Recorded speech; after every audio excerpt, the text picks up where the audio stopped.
méditation et le titre d'aujourd'hui est le suivant.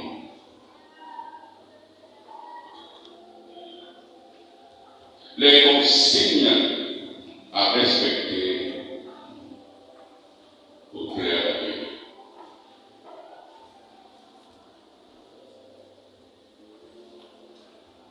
Les consignes que nous devons respecter pour attirer l'attention du Créateur.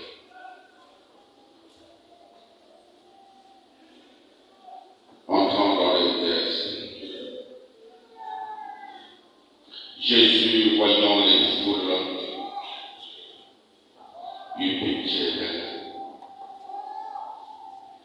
Si l'on me demande de circonscrire ce texte dans l'histoire de notre salut, nous disons que ce texte fait partie de ce deuxième grand discours de Jésus, que l'on appelle le discours missionnaire. Jésus, voyant les foules, eut pitié d'elles. Jésus a éprouvé ce sentiment devant la misère du peuple, devant la misère de l'homme.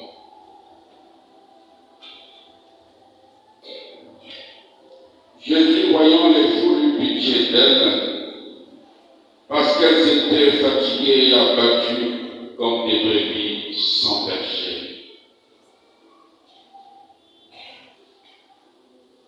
Il nous parle ici de cette humanité qui a décidé, seule devant sa conscience, de vivre sans référence au Créateur. De cette humanité qui a envoyé comme en vacances l'affaire de Dieu.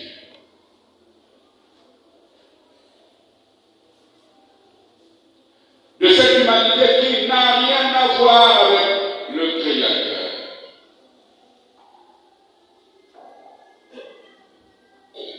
Qui pense qu'il est assez mûr, comme disait Descartes, d'être maître et possesseur de la nature.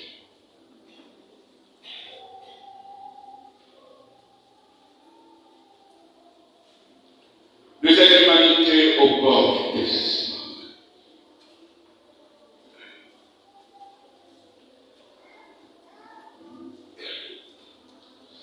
Jésus, voyant les foules, eut pitié d'elles, parce qu'elles étaient fatiguées et abattues comme des brebis sans berger. Il dit alors: la moisson est abondante et les ouvriers sont peu nombreux. La moisson est abondante, c'est-à-dire ceux qui n'ont pas cette chance de rencontrer des missionnaires, que nous sommes tous sans exception. Nous sommes tous missionnaires. Nous sommes tous envoyés par Dieu auprès de toutes les personnes que nous allons rencontrer.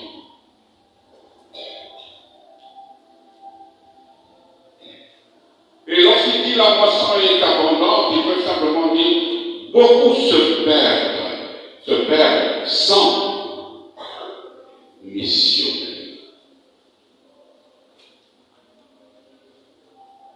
Est-ce que je peux dire que je suis missionnaire?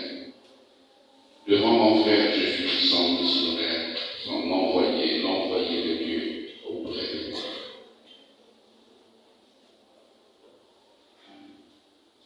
Aujourd'hui, avec la situation des examens, il y a beaucoup d'enfants dont les noms n'ont pas été inscrits dans les listes du baccalauréat, simplement pour avoir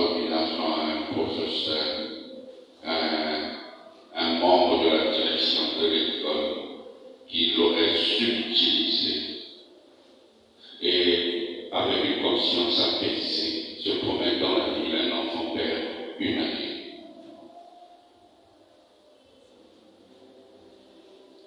Je me pose des questions. Avec quoi Dieu avait créé l'homme? Tu vois les enfants, les élèves de ta classe, tu leur dis, remettez-moi vos dossiers avec l'argent pour qu'on aille très vite pour vos dossiers du baccalauréat. Tu prends cet argent, tu utilises à tes fins personnelles. Et les enfants n'ont pas de nom inscrit toute une année. Ils se promènent dans la vie, ils dorment, ils se réveillent, ils viennent même à l'église. Il y a des enfants qui sont en pleurs toute une année.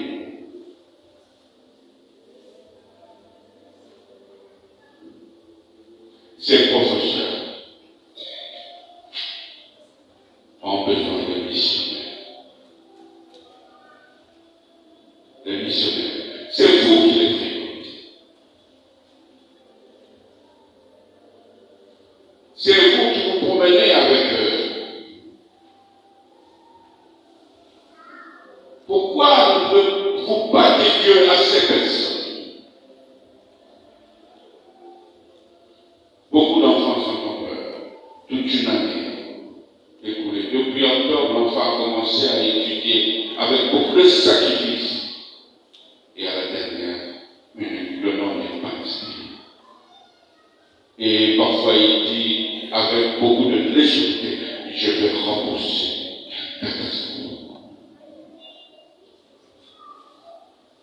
Quelle catastrophe. Les enfants m'appellent pour dire, ah mon père, le nom n'avait pas été inscrit, en pleurant.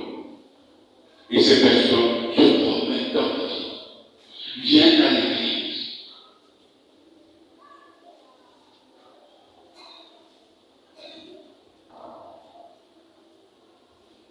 Je me pose souvent des questions. Il n'y a que Dieu pour supporter les choses. Si Dieu pouvait me donner 25 minutes pour gérer le monde, qu'il me donne le fût que 5 minutes pour gérer le monde, je vois que je vais inscrire des lois dans l'univers, des nouvelles lois dans le cosmos. Il n'y a que le Dieu, notre Dieu, pour supporter ce genre de choses. Et continuer à attendre une conversion de cet élève.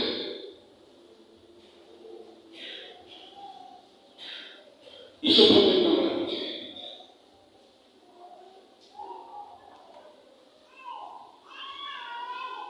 Dérangé par personne, il dit je vais rembourser. Il se promène. Et puis encore, ils sont dans le mouvement et service de l'Église.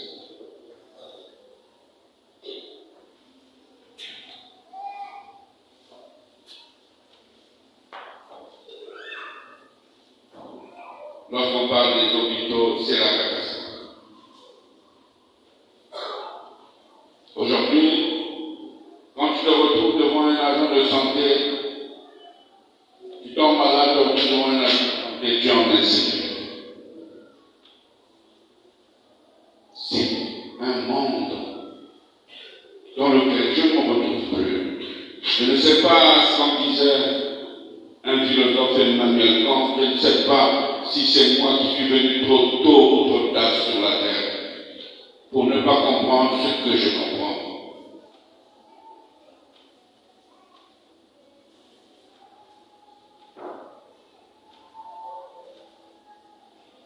Je reste ahuri devant ces situations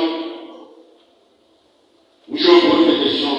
Sommes-nous encore des êtres humains?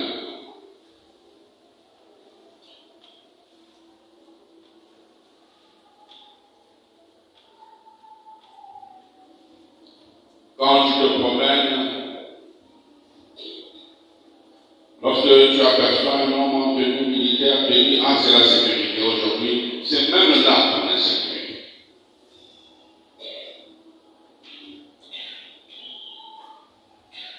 On se retrouve.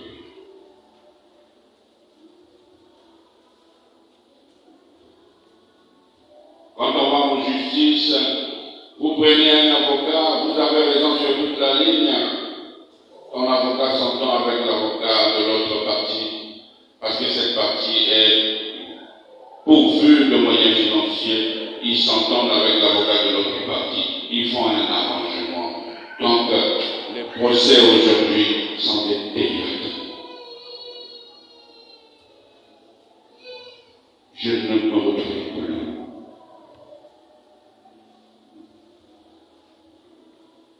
Je me pose des questions, s'il n'y a que moi qui vois ça, et donc je suis venu peut-être trop tôt ou trop tard, et que vous acceptez ça, donc je ne retrouve pas. Donc ton avocat s'entend avec l'avocat de la partie adverse, il se retrouve dans des cafétérias, dans des restos pour faire des arrangements. Mais ils arrivent quand même au procès. On arrive au procès, c'est un peu théâtre.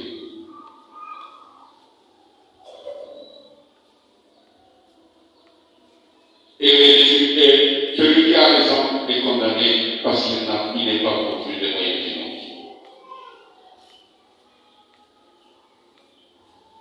Je me retrouve.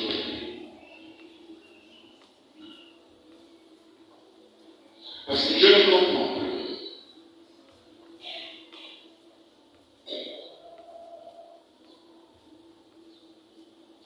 Et avec une telle allure, au lieu que nous allons redressant, mais nous sommes en train de courir vers ces anti-valeurs à une vitesse exponentielle, ou même arithmétique. Que vont devenir ceux qui viendront après nous? Ils seront dans quel monde? Quel est ce monde que nous allons léguer à ceux qui viendront après nous? Ça va être pire que cet état de nature,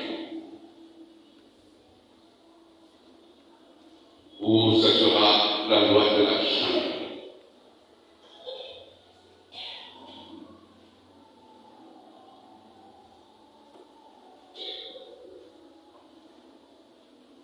Aujourd'hui, quand vous avez un parent, votre père a détourné l'argent de l'État, il est très acclamé même dans le quartier.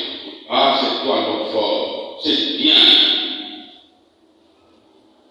Il a, à une certaine époque, quand on apprenait que le papa a détourné l'argent de l'État, il devait disparaître du quartier. C'était la plus grande des humiliations. Aujourd'hui, non.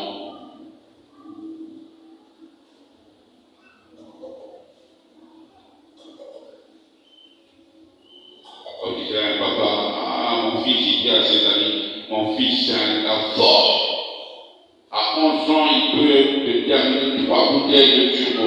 Le papa dit, c'est un fort.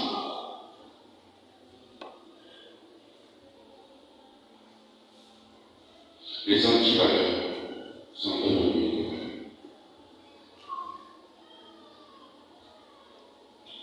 Et c'est un monde que nous allons léguer à nos enfants, à notre progéniture. Un monde sans référence au Créateur. Jésus dit, ici il voyait de foule, il eut pitié d'elle, parce qu'il les considérait comme des brebis, sans berger, comme une humanité sans référence au Créateur. Cela veut dire que Jésus, voyant le boulot, il éprouve un sentiment de pitié.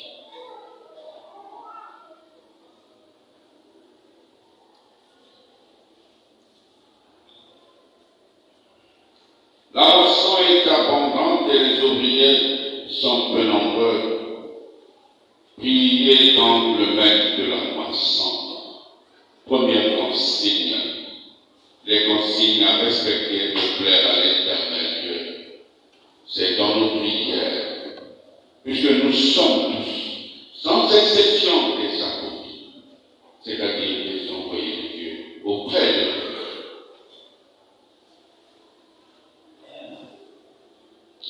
première consigne, la prière. Nous devons donc prier pour qu'il y ait assez d'ouvriers envoyés par Dieu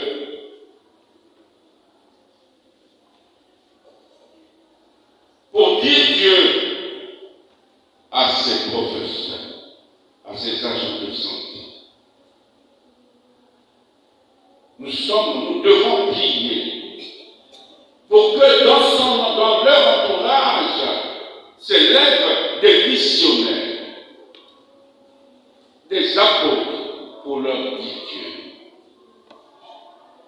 Première aussi. Et d'ailleurs, la mission que Dieu nous confie, la mission qui nous a été confiée, n'est pas une mission personnelle.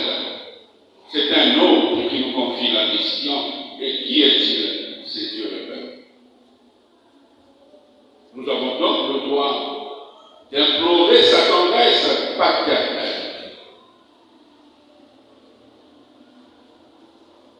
pour élever des apôtres. Donc tous les millions bien.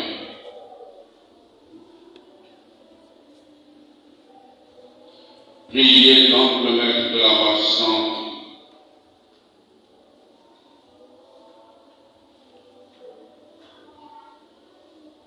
d'envoyer les ouvriers pour sa moisson. Alors Jésus appela ses 12 disciples et leur donna le pouvoir d'expulser les esprits mauvais et de guérir toute maladie et toute infirmité. Deuxième consigne. Le Seigneur nous demande à nous qui sommes envoyés, comme deuxième consigne, de passer le temps à faire reculer le mal, d'utiliser toutes les méthodes possibles pour faire reculer le mal.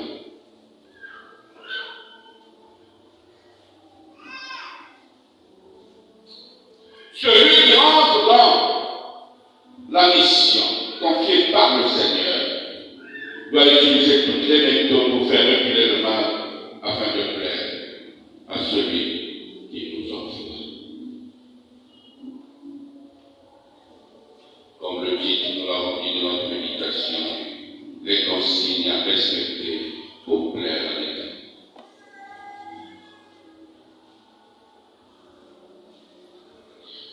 Voici les noms des 12 apôtres. Le premier, Simon appelé Pierre, André son frère, Jacques fils de Zébédée, et Jean son frère, Philippe et Barthélemy, Thomas et Matthieu le publicain, Jacques fils d'Alphée et Thaddée, Simon le Zelote et Judas Iscariote, celui-là même qui le livra. Une communauté qui l'envoie, mais une communauté où nous trouvons même des pécheurs publics comme Matthieu faisait partie de cette communauté. Une communauté où l'on a retrouvé celui-là qui l'avait livré, Judas. Dieu a donné des responsabilités aux pécheurs publics.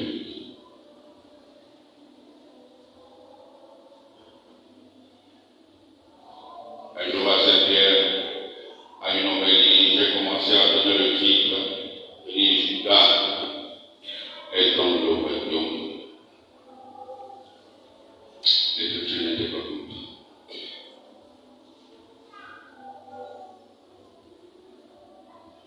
Mais un jour viendra où je vais vous démontrer, en n'utilisant pas les mêmes raisons, mais d'autres raisons, pourquoi je dis qu'il est dans le royaume. Jésus donc constitue une communauté où il y a des personnes différentes dans leur tempérament, dans leurs attitudes, leur comportement. Mais une communauté unie. Pourquoi devant Dieu, Dieu ne nous a jamais invités à l'uniformité, mais à l'unité. Parce que l'unité, c'est différent de l'uniformité. L'unité implique nos différences. L'uniformité consiste à vouloir supprimer nos différences, comme si Dieu nous avait créés comme on série dans un laboratoire. Nous sommes différents, mais nous pouvons vivre unis.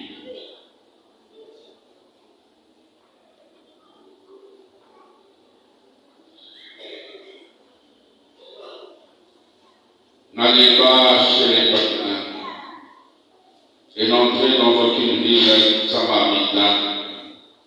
Allez plutôt vers les brebis perdues de la maison d'Israël. Sur la route, proclamez que le royaume des cieux est tout proche. Ici, nous allons entendre cela dans la première lecture, où l'on nous dit qu'on nous parle de l'élection du peuple d'Israël, que c'est lui qui serait le premier à accueillir cette parole de Dieu pour la transmettre aux autres. Mais Israël, cette élection ne doit pas être pour Israël un motif d'orgueil, puisque c'est une mission. Il nous a aimés et il nous aimera toujours. Il nous accorde toutes les grâces et